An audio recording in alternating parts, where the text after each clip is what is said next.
and welcome to The Lobby, GameSpot's weekly hangout every Tuesday at 2 p.m. Pacific, right here on videogames.com. I'm your host, Daniel Dwyer. How are you doing? I'm doing great. I'm sitting here with downtown Peter Brown and suburban Tay. How you doing, gentlemen?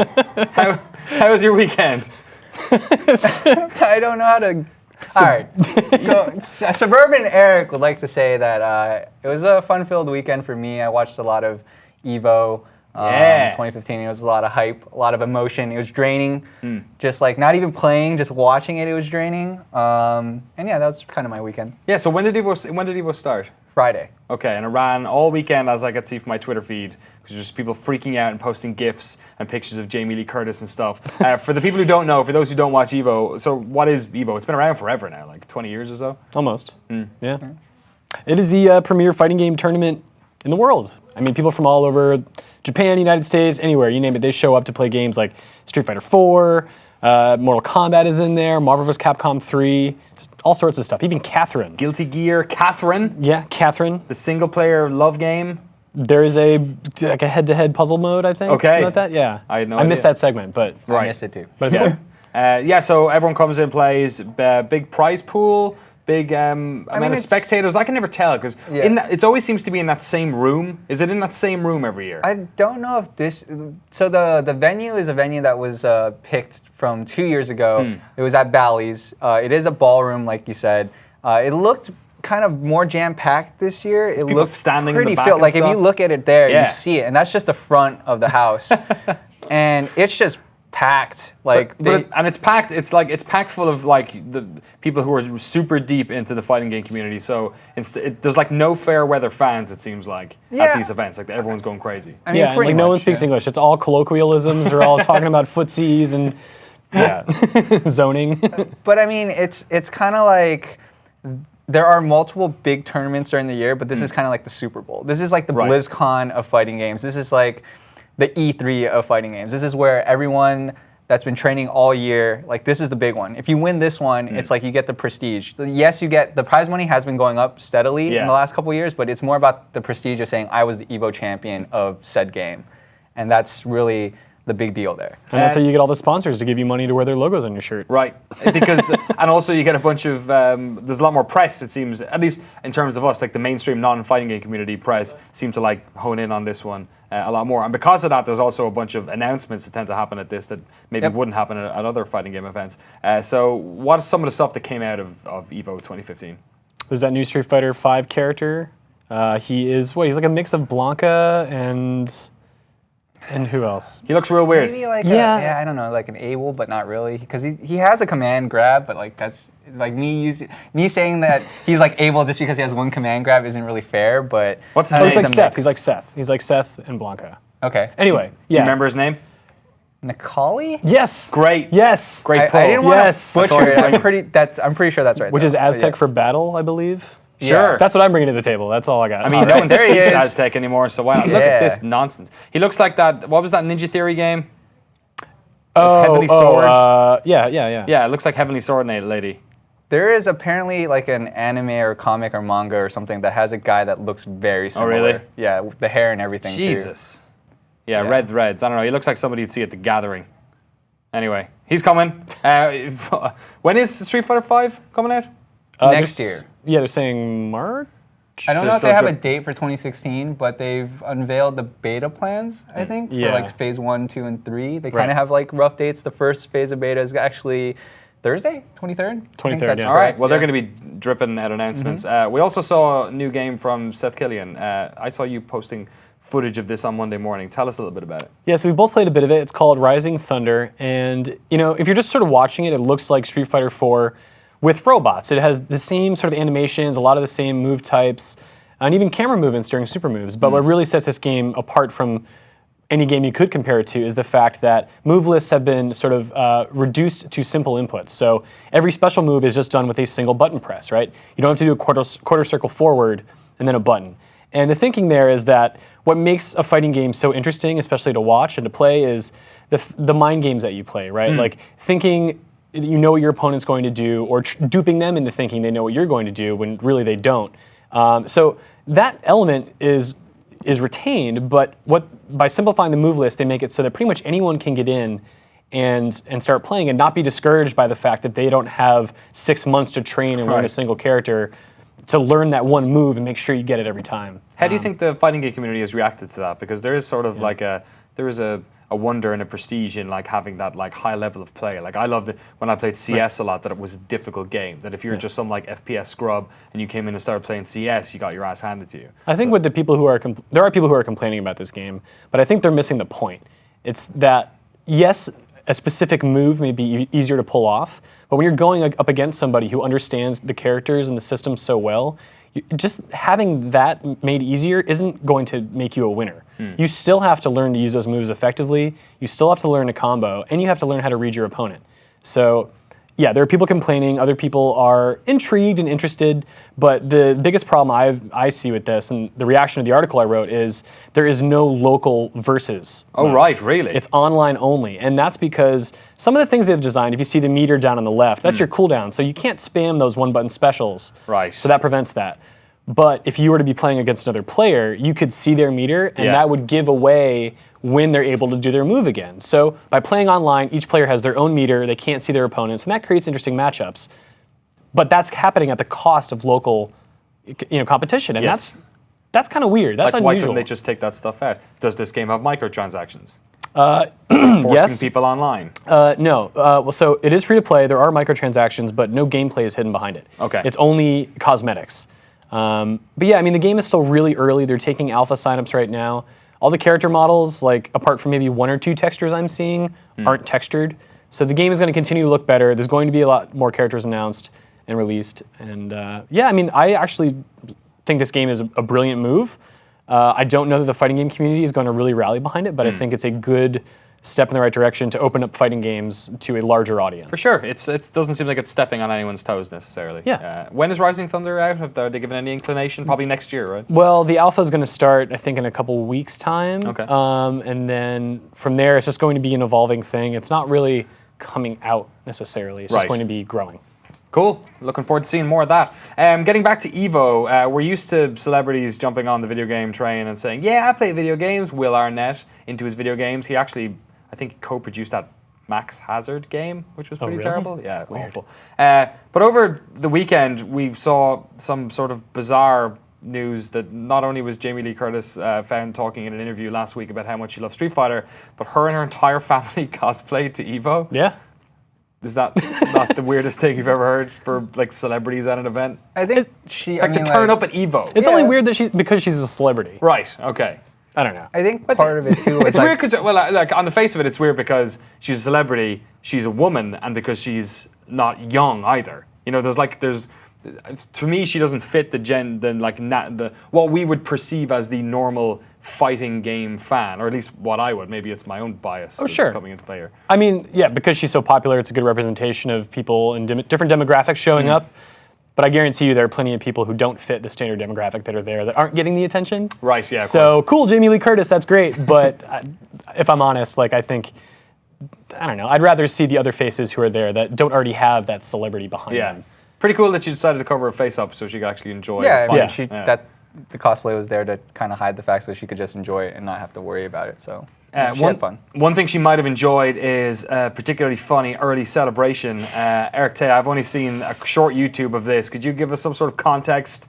Sure. It's like there's this, Mary was telling me, there's like this subreddit where they just have videos of early celebrations going bad, like cyclists in the Tour de France being like, woo, and then they like fall over and some jerk cycles past them. What happened here? So I believe it was Guilty Gear Zerd or XRD, I can't say it right, but basically, he thinks he wins here in winners semis. He thinks he's won the match. He's going to grand finals. He's celebrating.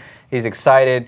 Guess what? You only won 1 round, buddy. And his opponent, just goes in and destroys him because he's like, great, walk away. We're in a competition. Yeah. I'm not going to. And then watch this. This is the greatest part, though. He's like, yeah, I'm the man. You done messed up, son. And he goes on for a while. It's pretty funny. I mean, this even made SportsCenter for ESPN. Yeah. Really? Yeah, which is crazy. Yeah. On just an early celebration. And it's just, yeah. I don't think he's ever celebrated in his life. No. Yeah, I mean. Doesn't know how to do it. But this is part of the cool thing about EVO, I think, is that some of these players that have been training all year, if they can make it far enough, all eyes are on them. Yeah. And if they can win a really exciting, like emotionally draining match, like you see all the pop-offs, which is like when they get super excited, they like turn around, they're like, yeah, like I freaking beat that guy, or like you didn't think that guy would beat someone else, and then the crowd just goes crazy. And there's a lot of that at like EVO. dudes pulling off their shirts before they fight and stuff. That was pretty also good. great. Yeah, that was pretty good. To explain that, so Punko is a Street Fighter player who... Can't they just have real names? Can't we just call them by like Steve? I don't know his and Korean name. Oh. Okay, so Punko is known for taking off his shirt. That guy the there? Korean guy, Okay, the Korean player. He's known for it. Like when he takes off his shirt, he powers up. And so this guy, I don't even know who he is. Some random decides, I lost the first my first match. We have one more. I'm gonna taunt Punko. Here we go. He's like, I don't think so. And he almost double perfects him. Oh, really? He almost double P's him. Oh, and man. like, I guess shout outs to that guy for, even bringing that up, because that's, like, he gets his claim to fame from that, but he got destroyed. That's great. So.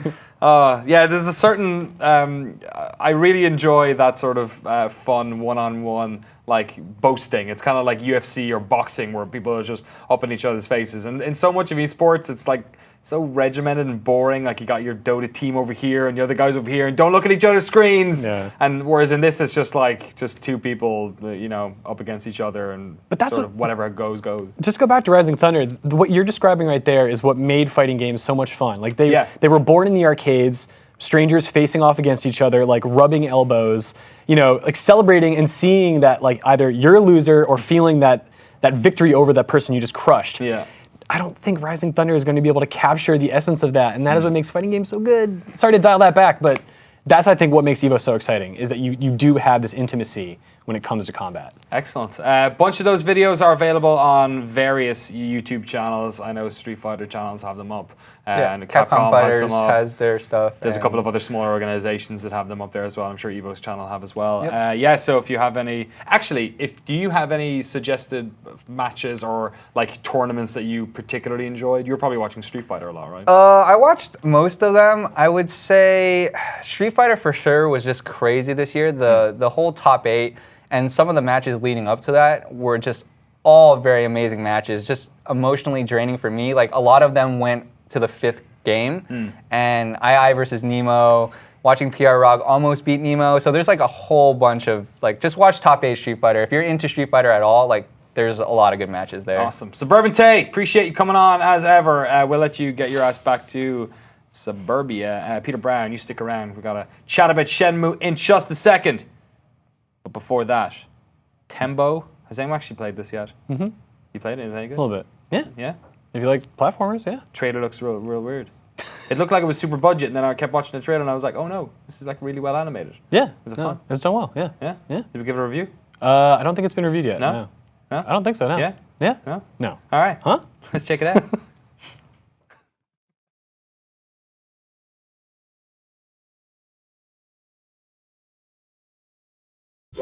Sega.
Shenmue! That's the song for Shenmue. You Shenmue fans should know and love. There's a third Shenmue coming.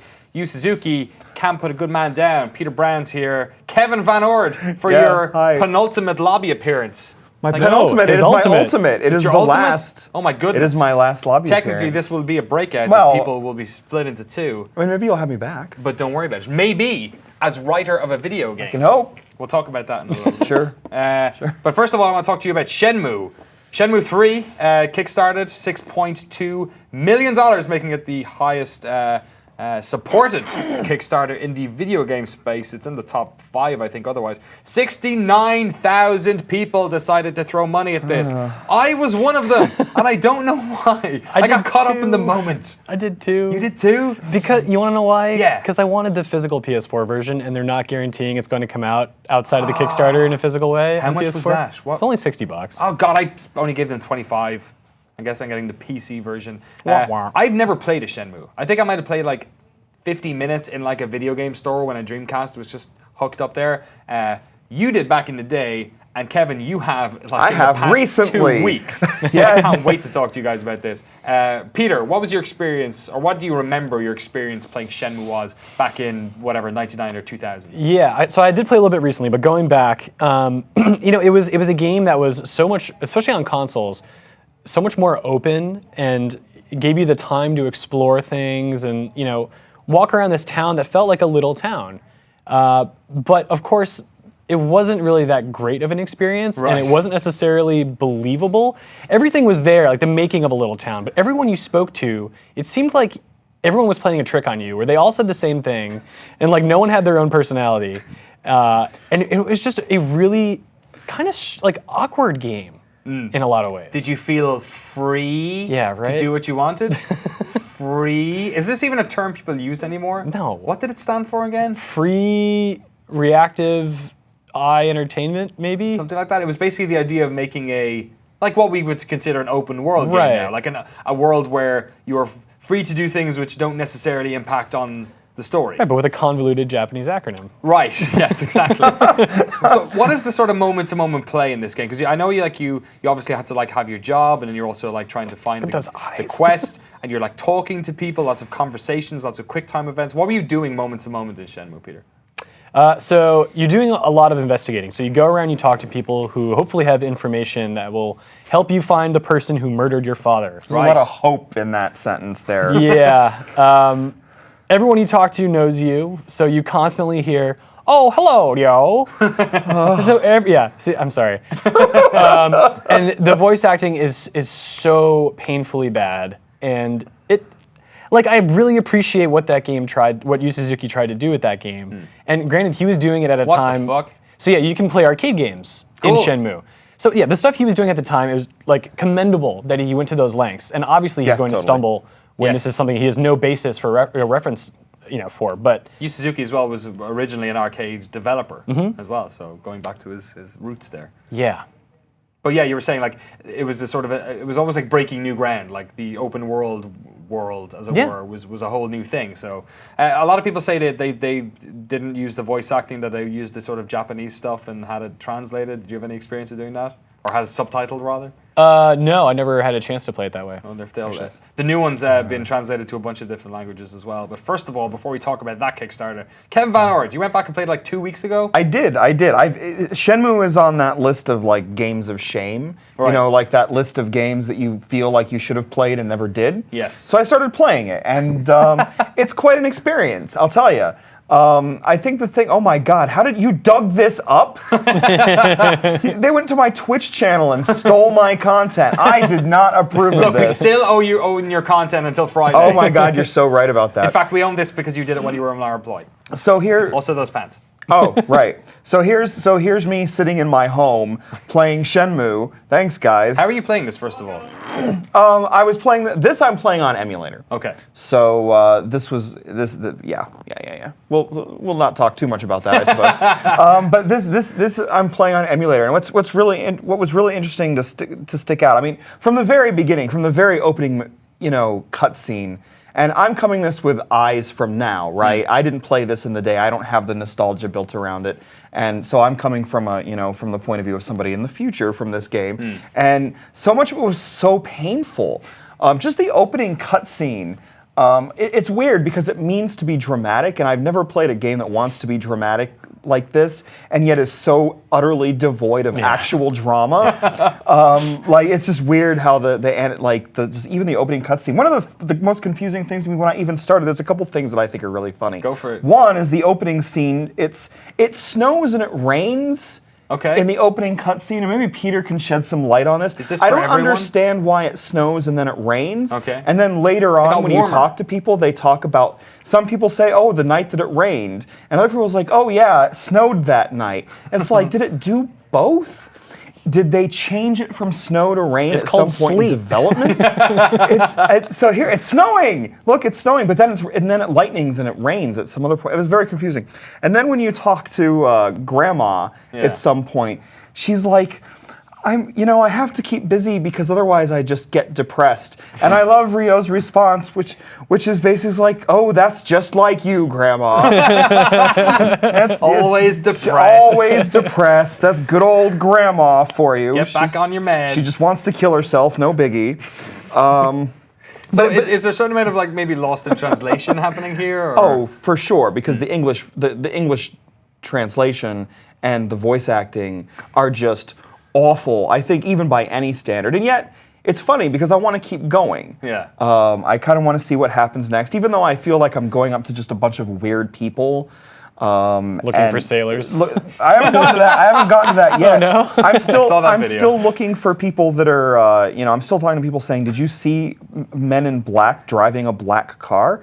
But then there are these special moments. It's like you go around, and one of the first scenes that you deal with, like when you go out into town, is there's this girl with a little box of kittens that you talk to. And then later on, if you talk to her again, you get the chance to name the kittens from like one of 5 different choices, and then the dialogue reacts to that. You actually call the kitten by name and that kind of stuff. Yeah. And that kind of thing was like basically just didn't happen in video games at that point. It's funny because it wasn't that many years before then Grand Theft Auto 3 existed and kind of changed this whole idea of open world cities forever. But on one hand, I admire it. On the other hand, I think it's ridiculous and not good. But there's the kitty. It's so cute. I'm just going to say, Kevin, you've thrown down the gauntlet on this, I on should the have said writing kitten, in this video not game. kittens. Right. There was one kitten. Really, not the kitten. only thing you can do now is go write your own video game, because it's not fair for you to sit here on your critic's high horse. I know. And talk about just get out there and fix it yourself. Fix the problem from the source. I know. I'm a hypocrite. Are you going to keep playing it? I think so. Really? I'm kind of curious. If only it's How long is it? Did you it's finish it? long, right? I never it's finished super it, long, no. right? But it's interesting because That face. it's one of those things. That's unfortunate. Is that a turtle? Turn your head the other way, man. I can't. It's The Ajichi. I feel like this is one of those games where your mind fills in the blank. You Dobuita. like a lot of people overlook the dumb stuff because they see what this game could be. Like the game that this is in their mind is so incredible that it's sort of hard to escape that, and that's what sticks with us. It's like if you go back and play GTA 3. Like the version in your head, when you actually play it, is you're different. like, oh no, this is like Right? so limited, yeah. But that's, I think, what we want from a Shenmue 3, right? Is something that is like that game. We made the original Shenmue in our heads, and hope that it will be that. Of course, I have kind of, I think the whole Kickstarter thing on, and it being also financed by Sony and that kind of thing. I think that's all this weird Kickstarter thing that I feel very funny about. The idea of gauging audience interest by creating a Kickstarter. Well, Sony's getting no money from this game. Right. So they're basically just sort of facilitating some of the and they might get some admin sort of stuff. timed Which is good. exclusivity, perhaps, because they haven't talked about an Xbox version. Right. But I wonder what is a game like this going to be, even with this funding? We talk about like, all these millions of dollars sounds like a lot. For a game like what we think we want from Shenmue 3, this is a paltry amount of money for what I think people are really going to want from Shenmue 3. And so I'm really curious to see where this goes. And again, I'm always a little weirded out by the idea of Kickstarters that are used to gauge audience interest anyway, rather than as actual funding mechanisms for games that would have been funded for a game otherwise. Yeah, and so I don't know, mixed feelings there for me, but Yeah, $6.5 million, or was it 6.3? Which is nothing. No, which isn't I that mean, much. to be- It's yeah. even in terms of Shenmue games, because the original was what, 55 or 60 million? Yeah, in but the total? problem there is that they originally developed it for the Sega Saturn, and they actually got pretty far into development before they had to scrap it and start over. Oh, really? Okay. Yeah. They have to start Yeah. from the start. So we've got it here up on the screen. Some of the stretch goals that got hit: Shenmue 1 and 2 cinema shorts. We also have it in Italian, Dutch, French, Spanish, and Portuguese. So all of Europe, they're getting terrible voice acting, perhaps. A rapport system. I love when they do it by system. It's the weirdest way of thinking about game design, right? It's like, oh, we got enough money. We're going to put in the skill tree system and the rapport system. One of the extended goals was like 500K on top of whatever the last one was for improved ragdoll physics. Yeah. It's like you need $500,000 to have the characters flop around a little bit better. The question is that what you want the $500,000 to be going No. to? Yeah. Yes. No! They've also expanded various villages and battle systems, putting more development time into certain little towns and whatnot you can go to. Coming to PC and PS4 sometime in 2017, they're saying. I don't believe it. Are you looking, Maybe. you don't believe it? You don't believe we'll see it by 2017? No, but I'm looking forward to this game. I don't have high hopes for it, but I like that it exists, and I like that it's so odd, and that there is this ambition behind it. And even if it's not going to be realized perfectly the way it was imagined, it's just fun to see people experiment and try kind of wacky things that you didn't think would exist, right? I mean, we've been joking about this game coming for years, and here it is, and I'm not convinced any more than I was 4 years ago if I would have told you, no, they're not going to make it because no one really wants to play this game. I have a question. Is the screen tearing in R, is that just something that's on the monitor that I'm looking at? I'm just curious.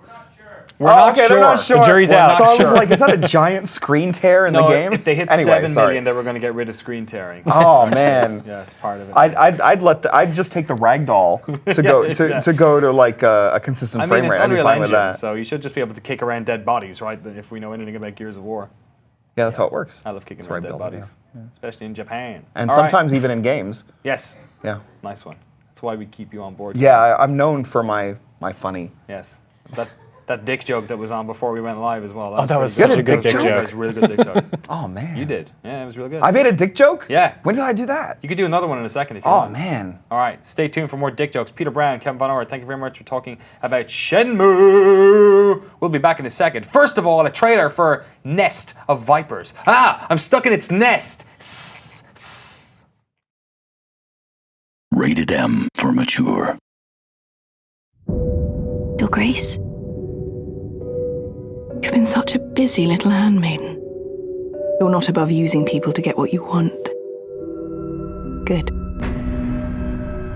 The further north you go, the more likely you'll never come back. We head south. You can't stop me from going north.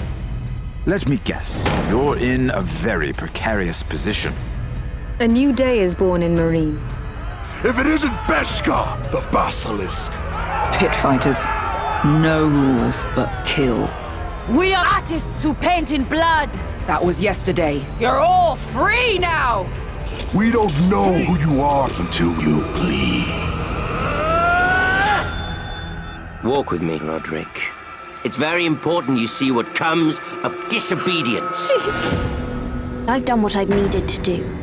For your family. I think we both know it's a convenient lie we tell ourselves.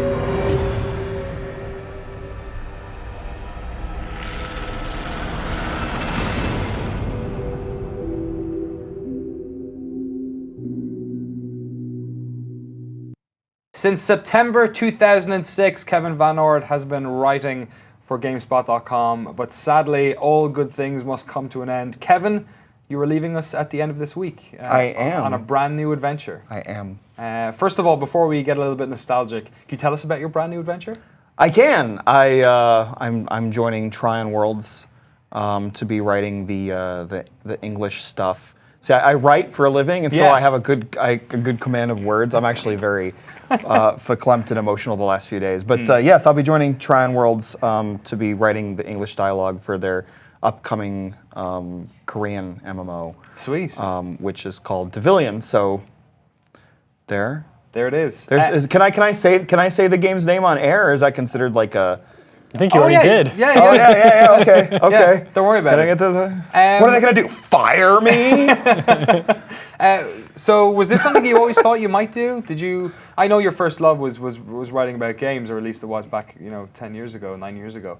Was this always something you thought you might get into? I mean, you just never know. It's not something that I got into this for. I got into this because this is what I wanted to be doing here at GameSpot, and so. I still remember looking back, you start a new job or whatever, and you always have like that HR interview where it's like, what do you want to be doing in 5 years? And it's like, I don't know. I never imagined I'd be here doing this. This was the pie in the sky. This was the dream. I have no idea what I want to be doing. I mean, in time, obviously, we all want to grow as people. We all want to try new things and use our talents in different ways. And this opportunity came up, and I decided to grab it. Even though I'm terrified. I'm terrified. More terrified, actually, than when I got the job at GameSpot, really? Which was, I lived on the East Coast. I put everything I had that I could fit in my car, which was mostly game stuff and a little bit of clothes. Right. And I drove... Baltimore, was it? Yeah, the Baltimore area, yeah, totally. I lived in Columbia, Maryland, and I drove... I actually went to work that morning. What was work then? I worked at a company called National Data Care, which wrote software and did service for nursing home banking. Sounds like nursing a home blast. Yeah, it was a blast. So I went to work for my last day of work with everything already in my car. And then when work was over, I got in my car and drove 2,300 miles in 3 days across the United States, and discovered that there are some states I would move to and some states that I would not. Route 80 all the way across. Like I just picked up Route 80 in Pennsylvania and then just zoom all the way across the country. So one of the questions that people ask us a lot is like how you broke into this industry. I remember you from my own time. I'm coming up on 10 years being a GameSpot member in August. Back then, you were a prolific member of the community. You were a moderator, and then I remember seeing you write on the site. So how did that happen? Were you doing freelancing? I know you were a big part of the GameSpot community as well. So I was a big part of the GameSpot community, just in the forums and stuff like that. The forums, I think, had a sort of a different timbre back then as well, and so I wrote a lot of reader reviews. I was a big part of the forums, and then I became a moderator. And then I started writing for a site called Inside Gamer Online. It sort of still exists. It's called Smashpad now, but it's just one of those things where a bunch of people that love games get together and write for free. I wasn't making any money from it or anything. But apparently I was pretty good at it, and then I started freelancing for GameSpy. Cool. And my first paid review ever was for a game called Crime Life Gang Wars. I still remember it to this day. A 1-star review on GameSpy, starring famous rap group D12. Oh yes, Eminem's posse. Of course, from Detroit. Yeah, totally. Great game.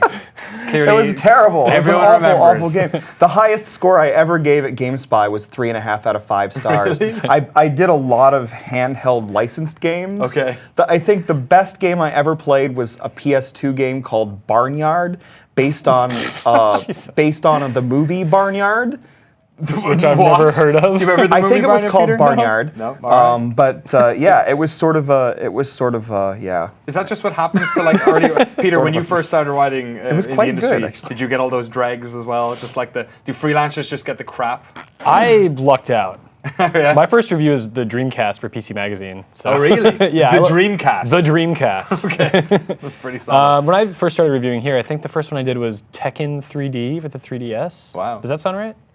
I don't know. God damn it, Kevin. Was Kevin reviews editor when you came on?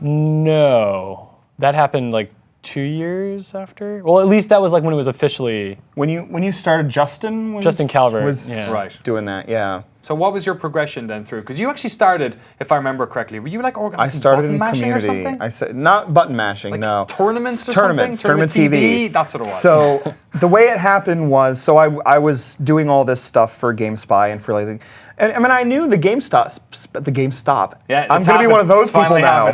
Happened. I knew the GameSpot staff already. I'd chatted with them at E3 and stuff because I'd been to E3 for like 3 years for Inside Gamer Online, cool.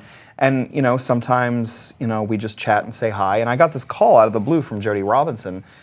to tell me that this position had opened for tournament coordinator, and they'd like to bring me out. I mean, none of this happened because I applied for it. Right. Just out of the blue, I get a phone call, and then sure enough, like a couple days later, GameSpot flew me out here. And then it was the weirdest job interview ever because I didn't feel like I was interviewing for a job. I felt like they were interviewing for the chance to have me. It was the strangest thing. Like they were so complimentary. It's like, this is just a, just a formality. We just really want you to have this job. It's like, that makes me feel good. That's a good feeling. Who interviewed you? Right? Oh gosh, well, Hank Van Niekerk was in charge of that bit of the games group at that time because we had Game Center. I don't know if you remember Game Center. No. But there was Game Center and tournaments was part of that because there was also a little multiplayer client to use to connect with other people. And Game Center didn't last a long time, but there had been a lot of staff brought on for Game Center. I think Sam Parker might have been one of those people. Looking back, I don't remember, but I think he might have been. And so I got the job. And I did the scary move, and I did tournaments for a while, along with, Rich Gallup was usually the host of Tournament TV, and I was usually the person there. But I handled all the behind-the-scenes stuff for tournaments. I did all the preliminary stuff until go down to Final 2. But it didn't take long, and I was sort of transitioning. I think Alex Navarro was the one who assigned reviews in those days, and he knew my work from previous, and he took a chance on me and said, hey, here's a thing I want you to review, some war game, some American Revolution war game. So it's like, okay, that was fine. Yeah, have to take out the Confederate flags now is the only thing. But then just a few games in, and I was being trusted with some other things that were a little bit bigger. Like what? Command & Conquer 3 was probably my first, what I would say, big review. Before that, most of those games had been relatively inconsequential. Yeah. That wasn't Greg's, was that? No, which one was Greg's? Greg Kasavin's C&C. Greg Kasavin was C&C Red Alert. That was okay. He went to Red Alert. He did do some stuff with Command & Conquer 3 before it was released, but he joined the team close to that game's release, and so Red Alert 3 was his big project there before he moved on. Was Greg gone by the time you started here? No, Greg was still here when I first started, but he wasn't here for very long.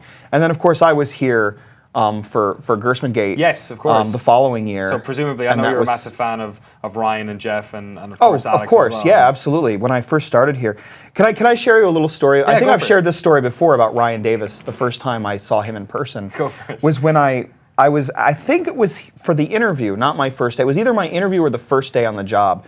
And I walked into the editorial area because Jody was showing me around. And he was playing Super Monkey Ball for the Wii, and he was clearly frustrated. And the first thing I ever heard Ryan Davis say in person was, "Fucking cock!" And that truly is my fondest Ryan Davis memory, unless you count the day he was, he told me how wonderful it was that I could buy Pepsi for 25 cents. Oh yeah, of course. Yeah. The CBSI vending machines. Yeah. So, but these are guys that I just looked up to, and actually I felt very awkward when I started. Yeah, so when that happened, because there was this big surge of people who left afterwards, Vinny did, Brad Shoemaker left. Yeah. Did you feel like stuck between a rock and because you just gotten your dream job? I did, in a way. It's like, well, what do I do now? Because these guys I looked up to, but I was never part of that core group because I was new. They had a year's worth of rapport. I was experience. and experience, and I was still trying to fit into things. And so when it happened, I was just flabbergasted. The day it happened, I had to go on tournament TV that day for the Ace Combat 6 tournament. Great, yeah. And I just sat there like a stone. The whole time, just staring ahead. I was just flabbergasted. I didn't know what to do, and of course, everybody started dropping like flies. And part of that was they were friends. They had an idea. They were doing something new together, but I wasn't really part of that core crowd, and so I was stuck feeling like I was left behind. And what was I going to do? I'd driven 2,300 miles for my dream job. I wasn't ready. Command & Conquer 3. That's actually Red Alert. That's Red great. Alert. But I did do the Red Alert 3 review. And speaking of your reviews, and speaking of fond moments, what are the reviews that stick out to you as your favorite reviews over your tenure? I know you've given a couple of 10s. You've 2 10s. given a couple of 1s as well. 2 1s? Actually, okay. Do you want to do a test? Okay, we're doing a test? So I've shout out to Will in engineering who scrubbed the my database. dear God. So we have some great, Mary passed these over to me just before This is we a went fun live. test. I like this. So we have a bunch of facts about Kevin VanOrd's 9-year tenure at GameSpot. Okay, let's see if I can answer my own questions about me. First of all, how many reviews do you think you've done? Oh God, 600? 745. Oh, shit. Nice. What's your last review going to be? my last review is probably going to be Journey for That's the a PS4. good fit for you. Yeah. Nice. Yeah. What's your? Actually, okay. Well, let's do it by number first of all. How many ones did you give? 2. 4. 4? Because I gave 2 1.5s. You did, correct. And so 2 they're in 1s. there. So is that what that did? He's good, yeah. Dude. All right, I can tell you what the 1.5s are. Okay. Anubis the Second, or Correct. Anubis 2 as it says, and Stalin versus Martians. Yes. The 2 1s are Air Control. Yes. And actually, sorry, there's 3 1.5s. Oh, 3 1.5s, because the other is Revelations 2012. Nice.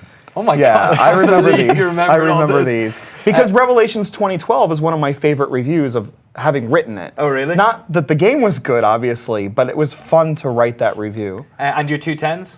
My 2 10s are The Witcher 3 and Metal Gear Solid 4. Yeah. Yeah. 2 solid ones. Let's get into some of the other ones. Get it? So 4 1s. Obviously, these are all broken down because we're already at 10 point. Okay, I scale didn't now. realize that they were going to be Yeah. smushed in like that. Okay. 10 2s, 27 3s, 65 4s, 83 5s, 141 6s, 197 7s, 162 8s, and 54 9s, and then 2 10s. What is your pretty average good. score, do you think? 6.4. 6.6. Ah, not bad. Not yeah, bad. Pretty close. How many reviews do you think you did your first year? When I was skinny. I'm sorry. What the fuck? Oh, this is amazing. Also, Yes. great shirt to wear for that Oh camera. man, I miss being skinny. I'm working at being skinny again. People ask me that from time to time. Do you know for a while, if you Googled my name, the Yeah. auto fill-in was weight loss Oh, at the really? top for a while? I remember, So yeah. apparently people were totally into the fact that I was losing weight. And sadly, I didn't stay that way, and I'm going to try again. But anyway, It's just 'cause people the- ask me all the time about this. Well, so. when they took the Kinect out of the box for the Xbox One, it kind of stopped, I guess, the dream. It's true. Your how- shape was that game there. You did 17 reviews in 2006. What do you think was your busiest year? My busiest year? Yeah. 2011. Oh, so close. What is it? So close. 2012? 2010. Oh, 2010. You did 120 reviews. Actually, take that back. 2009, 127. Okay. Okay. It went 17. I don't know. I would never have had an idea. From starting in 2006, going through 17, then 77, 89, 127, and now here's the slow decline of Kevin VanOrd. 120, 112, 64, 59, 48, and only 32 this year? Yeah, I mean, this is what happens too when you're put in charge of something. Right. So I had less time to do my own stuff because I was herding cats in the form of the freelancers. Right. And so you become more, you're giving stuff out more and doing stuff on your own less. Yes. And it was one of the things I missed, actually. I missed kind of being a reviews machine. But there's also the fact that in that time we lost we used to have a whole department that they did a lot of stuff, but one of the things they did is enter our stuff in the CMS. In other words, our content management system. We didn't touch that stuff as authors when I first started. Right. There was a department that did that. So we just wrote shit and sent it to them, and they did the They rest. sub-edited as well, or? Yeah, well, went to copy edit too. We don't have that either anymore. We don't have a reviews editor either anymore, Kevin. Oh, Thanks sorry. very much. And the last one, your most used words in your reviews. The. I think, Oh, wait, are we I come have on. a feeling those have been scrubbed out. Yeah. Most used word. I mean, it has to be.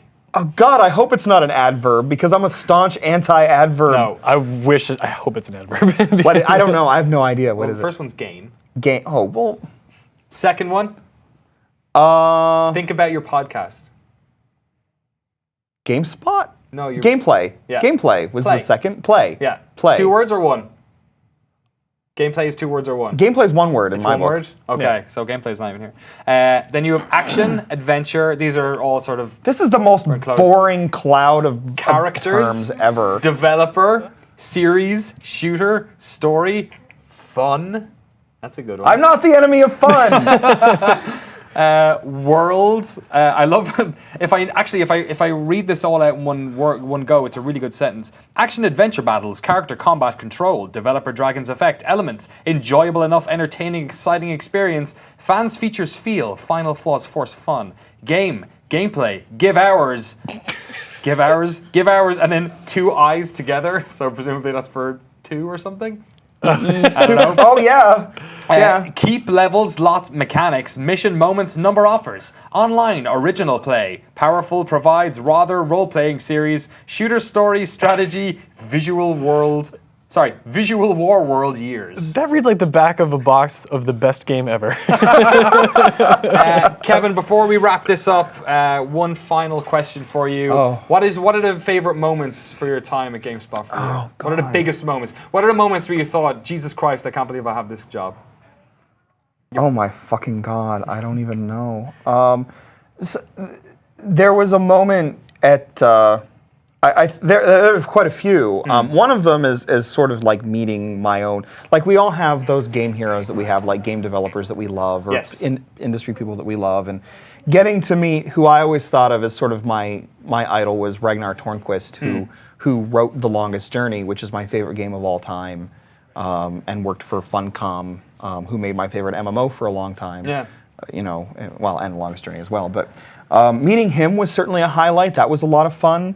And so meeting other people like that, meeting Richard Garriott and things like that, and that stuff is always kind of cool. Although I'm not somebody that's much of a star fucker. Can I say this now? It's my last day. So I'm not somebody really like that. That's like, oh, I'm blown away by meeting this person. Yeah. But there was that. There was that kind of stuff. Sometimes just getting to play certain games and getting a chance to just review them and say what you want to say is always really. Will you miss it? Fun. God, yes. Yeah. God, yes.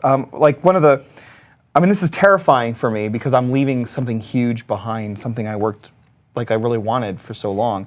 And like sometimes I have those moments where it's like, oh, I'm not going to write the Fallout 4 review for GameSpot. And that's awful. I really wanted to do that, and then I think, oh God, I don't get to review No Man's Sky, or I don't get to be in the fight for who's going to be reviewing No Man's Sky, or whatever. Like this stuff is really meaningful to me. I'm going to keep writing. Nobody's going to, nothing's really going to change in terms of the things I love. I'm going to keep playing all these games. I'm going to write about them because I can't not, because I'm opinionated and sassy. We love your opinion and your sass.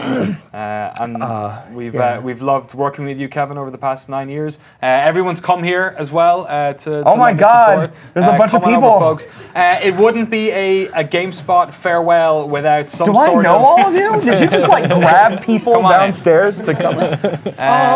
We've all had a wonderful 9 years working with you, Kevin, and it wouldn't be a GameSpot farewell with at least one more secret montage. So Mary has provided us with one, so let's check out your secret montage. Check out your secret montage.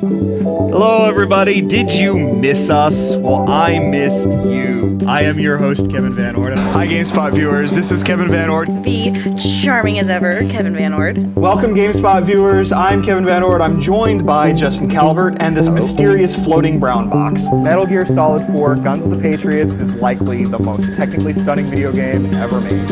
Resident Evil 6 is sloppy and random. You've never quite seen a mess like this. Demon's Souls might be the hardest game you'll play all year, but it's also one of the best. Where The Witcher 2 sort of sputtered to a halt, The Witcher 3 is always in crescendo, crafting battle scenarios that constantly one-up the last.